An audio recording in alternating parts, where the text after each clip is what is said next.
que je ne vais pas présenter le modèle marocain en matière de justice transitionnelle dans sa globalité, faute de temps et aussi pour éviter de me répéter, étant donné que moi aussi j'ai déjà intervenu sur la question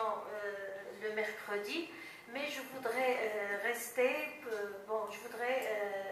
focaliser mon intervention pour rester conforme à l'esprit de ce forum sur l'expérience de la mise en œuvre des recommandations de l'instance Équité et Réconciliation, notre commission de vérité qui a été mise en place en 2004 pour traiter les violations graves des droits de l'homme qu'a connu le Maroc de 1956 jusqu'à 1999. Donc, mesdames et messieurs, la responsabilité de suivi de la mise en œuvre des recommandations des commissions de vérité, d'équité et de réconciliation dans les expériences de justice transitionnelle incombe à plusieurs parties et autorités officielles de la société civile et autres. Elle est donc considérée comme une responsabilité collective. Et si cette orientation dans la mise en œuvre des recommandations appelle un esprit et des objectifs de justice transitionnelle tels qu'elles ont été développés à travers le monde,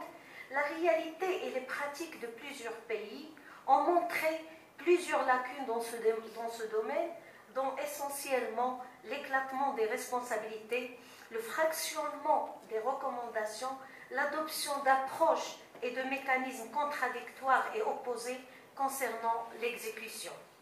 Cela revient souvent à l'absence d'une autorité ou d'une instance chargée de coordonner le suivi de la mise en œuvre des recommandations. C'est cette prise de conscience qui a motivé l'instance Équité et Réconciliation marocaine à recommander dans son rapport final de confier la charge de suivi de la mise en œuvre de ces recommandations au Conseil consultatif des droits de l'homme, intitulé aujourd'hui Conseil national des droits de l'homme, en sa qualité d'institution nationale indépendante et permanente de la promotion et de la protection des droits de l'homme. Il ne faut pas en déduire que du fait que cette mission a été confiée à cette institution, il en soit exclusivement chargé ou que c'est la seule instance à qui incombe la responsabilité de mise en œuvre de recommandations de l'UR, c'est l'instance Équité et Réconciliation. L'objectif principal de cette responsabilisation consiste à garantir la coordination des visions, des approches et des interventions dans ce domaine entre tous les acteurs concernés directement ou indirectement. Le rôle du Conseil se limitait donc à coordonner le processus de cette mise en œuvre et à veiller à la réalisation de ses objectifs dans tous les domaines que relève de lui et à ce que toutes les parties prenantes assurent pleinement leur rôle en la matière en incitant, en attirant l'attention, en évaluant et en redressant.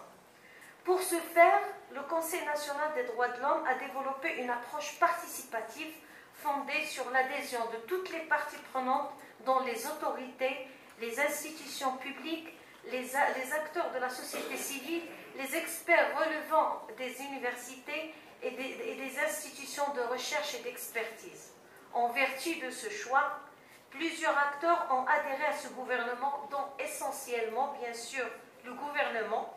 puisque tous les ministères et les autorités publiques concernées interviennent à titre individuel, conjointement entre eux,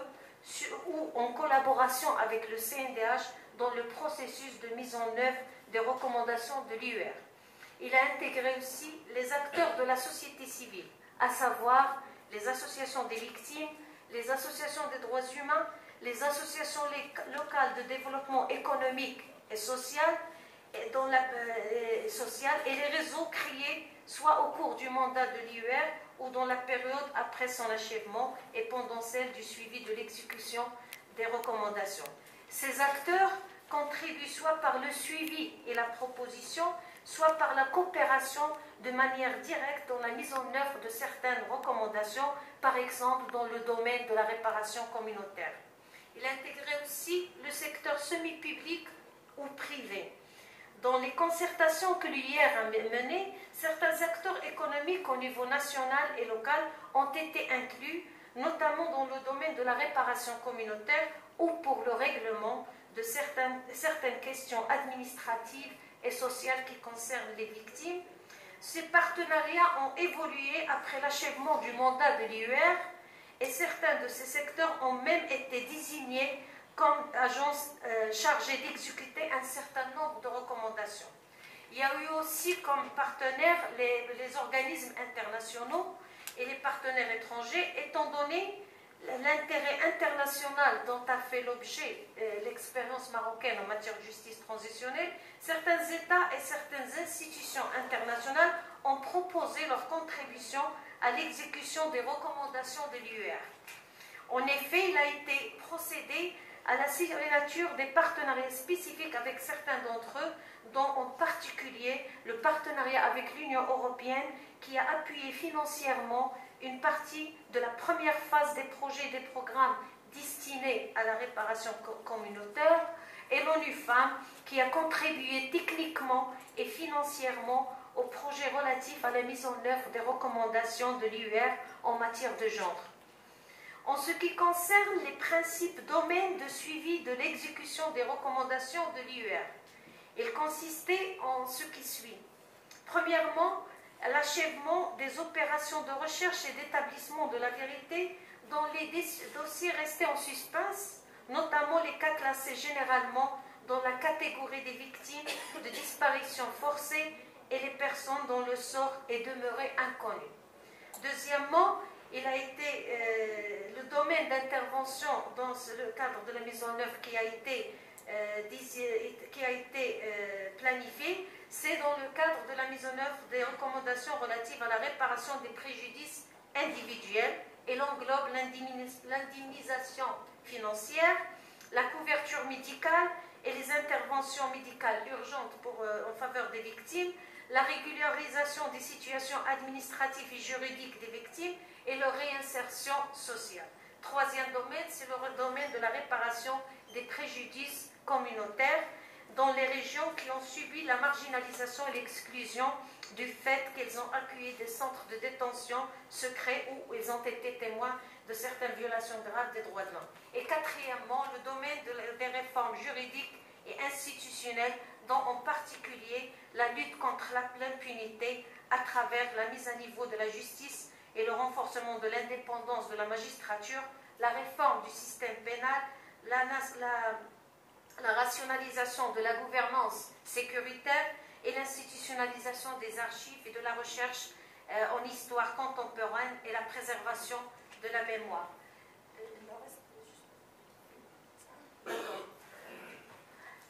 Le plan de travail et la méthodologie adoptée par le CNDH reposent sur plusieurs éléments et instruments et mécanismes. Il s'agit d'un plan de travail limité dans le temps, parce qu'il fallait réfléchir en termes de tourner la page et de clore le processus et non pas dans l'esprit de la continuation dans ce domaine. Donc, il était limité dans le temps pour lequel ont été créés des groupes de travail et une structure administrative. Parmi les instruments adoptés, on peut citer la mise en place d'une commission au sein du CNDH qui s'est chargée essentiellement à l'achèvement des procédures administratives relatives aux investigations et à l'établissement de la vérité, aux décisions arbitrales d'indemnisation, à la gestion des archives et à la couverture médicale et à l'accueil et l'orientation des victimes. On a aussi procédé à la mise en place de 5 commissions mixtes entre le gouvernement et le Conseil, à savoir une commission dont la responsabilité est de poursuivre les investigations, une commission qui s'est chargée de mettre en œuvre les indemnisations financières en faveur des victimes, et une commission qui s'est chargée de suivre les programmes de la réparation communautaire, une qui s'est chargée de réfléchir et de mettre en place des propositions qui concernent les réformes juridiques et institutionnelles, et une commission qui s'est chargée à suivre les recommandations de l'IUR en matière d'archives, de l'histoire et de la préservation de la mémoire. La coordination de ces commissions a été confiée aux secrétaires généraux du Conseil national des droits de l'homme et de la primature. Le CNDH a également élaboré, en parallèle de tout ce travail, un plan de communication caractérisé par l'organisation de rencontres d'information et de communication pour annoncer les résultats obtenus en matière de mise en œuvre des recommandations de l'IUA, rencontres auxquelles tous les acteurs concernés ont contribué. Je conclus mon intervention en essayant de présenter brièvement quelles ont été les réalisations suite à toutes ces démarches et toutes ces mesures entreprises par le CNDH. Ici, dans l'espace de 6 ans, a clôturé plus de 85% des dossiers qui relèvent du domaine de l'établissement de la vérité et de la réparation des préjudices individuels. Quelques centaines de cas restent encore à régler, notamment en matière de réinsertion sociale. En matière de réparation de préjudices communautaires, nous avons mis en place 130 projets de développement qui ont été mis en place. C'était des projets qui relèvent de la...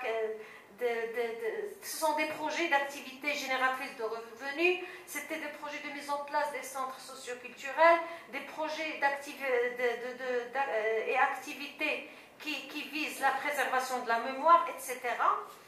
Donc, en ce qui concerne les réformes institutionnelles et juridiques, plusieurs initiatives ont été entreprises dans ce sens. Je n'en citerai que celles dont la nature